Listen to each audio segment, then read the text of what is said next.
नमस्कार मित्रों यह संयोग ही है कि चार महापर्व एक ही दिन पड़ रहे हैं। आइए इसके बारे में हम जानते हैं। आज अंग्रेजी महीने के हिसाब से 2 अक्टूबर है, सन 2025 है, और हिंदी महीने के हिसाब से आश्विन का महीना है, जिसे हम क्वार का महीना भी कहते हैं, और शुक्ल पक्ष दशमी है। अब 2 अक्टूबर और शुक्ल पक्ष दशमी, आश्विन, क्वार का महीना एक ही दिन पड़ रहा है, इसलिए आज के दिन 4 पर्व हैं। कौन कौन से, आइए हम जानते हैं। पहला पर्व तो अगर देखा जाए तो अशोक सम्राट महान ने इसी दिन यानी आश्विन शुक्ल पक्ष दशमी के दिन बौद्ध धर्म की दीक्षा ग्रहण की थी। अब दूसरा जो पर्व है वह रावण का वध इसी दिन कहते हैं कि हुआ था।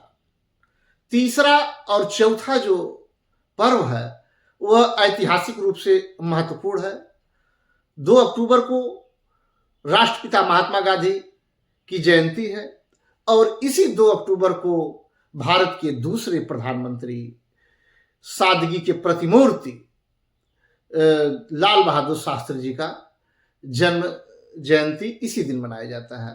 आइए एक एक करके इसके बारे में हम जानने की कोशिश करते हैं।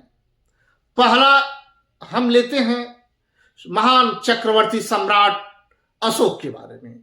महान चक्रवर्ती सम्राट अशोक ने जब कलिंग का युद्ध लड़ा तो इसके बाद उनके मन में एक तरीके से युद्ध से नफरत और बुद्ध से प्रेम हो गया। अब वह मारकाट और युद्ध की राजनीति से दूर प्रेम, करुणा और शांति का मार्ग तलाशते हुए वह बुद्ध की शरण में गए। आज ही के दिन यानी आश्विन शुक्ल पक्ष दशमी के दिन महान चक्रवर्ती सम्राट अशोक ने बौद्ध दीक्षा ग्रहण की थी, इसलिए यह जो दिन है यह भी बहुत महत्वपूर्ण दिन है। अब सम्राट अशोक ने बौद्ध दीक्षा ग्रहण की और पूरे विश्व में बौद्ध धर्म को फैलाने का कार्य किया। इसी दिन की याद में लोग अशोक धम्म विजय दशमी पर्व भी मनाते हैं। अब दूसरा और तीसरा जो पर्व है वह ऐतिहासिक रूप से है 2 अक्टूबर। इसके बाद हम अंत में चर्चा करेंगे महान विद्वान रावण के बारे में। तो अब दूसरा जो पर्व है वह 2 अक्टूबर है। इसी में तीसरा पर्व भी है 2 अक्टूबर, यानी 2 महान, जो भारत के 2 महान शख्सियत थे, महापुरुष जिनको कहा जाता है, राष्ट्रपिता महात्मा गांधी और लाल बहादुर शास्त्री। राष्ट्रपिता महात्मा गांधी जिन्होंने जीवन भर सत्य और अहिंसा का मार्ग चुना और उसी के बलबूते भारत देश को स्वतंत्रता दिलाने में सफलता हासिल की। आज ऐसे महापुरुष का जन्म जयंती बड़े धूमधाम से लोग मना रहे हैं। अब जो तीसरा पर्व है वह सादगी के प्रतिमूर्ति भारत के दूसरे प्रधानमंत्री लाल बहादुर शास्त्री जी का है। लाल बहादुर शास्त्री ने जीवन भर तड़क भड़क से दूर सादगी का मार्ग चुना, यहां तक कि जब वह देश के दूसरे प्रधानमंत्री बने थे तो समझ जाइए कि उसी प्रकार सादगी से रहते थे जैसे पहले रहते थे। ऐसा सादगी भरा जीवन बहुत कम ही देखने को मिलता है, जबकि आज के लोग जब प्रधानमंत्री हो जाते हैं तो पूछिए मत, हजारों हजार का काफिला, और जो है कपड़े की बात तो भी मत पूछिए, दिन में 4-4, 8-8 ड्रेस बदलते रहते हैं। ऐसे में हमारे देश के लाल, जिन्हें लाल बहादुर शास्त्री कहा जाता है, वह सादगी के प्रतिमूर्ति थे। उनका जन्म भी आज ही के दिन 2 अक्टूबर को हुआ था। इसके बाद हम चर्चा करेंगे दशहरा की, जिस दिन रावण वध हुआ था। अब हमने बताया कि हिंदी महीने के हिसाब से यह दोनों त्योहार चलते हैं, एक अशोक धम्म विजयदशमी पर्व और दूसरा दशहरा। लेकिन आज संयोग है कि यह दो पर्व और दो ऐतिहासिक पर्व जो है 2 अक्टूबर, यह एक ही दिन पड़ रहा है। तो हम बात करेंगे दशहरा।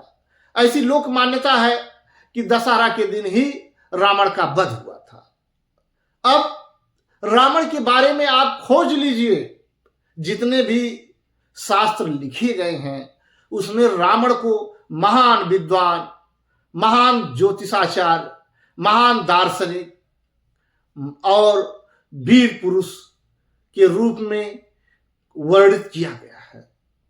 इतना ही नहीं, चरित्र के रूप में भी रावण का चरित्र बहुत ही विशाल, विस्तृत और स्वच्छ छवि का है। यहां तक भी कहा जाता है कि रावण ने कभी माता सीता के साथ अभद्र व्यवहार भी नहीं किया था। इसलिए रावण का जो गुणगान है वह शास्त्र बहुत ही धूमधाम से करते हैं और वह देवों के देव महादेव शंकर का सर्वश्रेष्ठ रावण पुजारी था और जो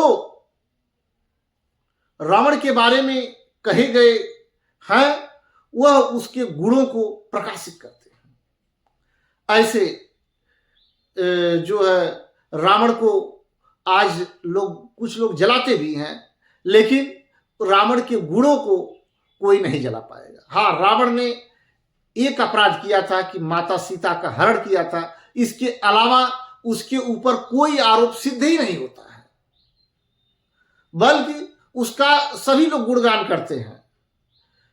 शंकर की जो स्तुति है, डमट डमट निनाद, यह रावण का ही गाया गया है, उसके द्वारा ही रचा गया है, जैसा कि लोग बहुत ही आदर के साथ गाते हैं। तो आज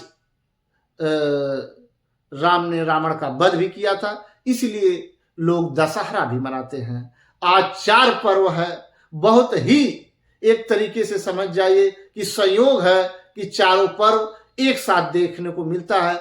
ऐसा अद्भुत संयोग बार बार नहीं आता है। सभी लोगों को इन महान 4 पर्वों के लिए जो है बहुत बहुत शुभकामना, मंगल कामना।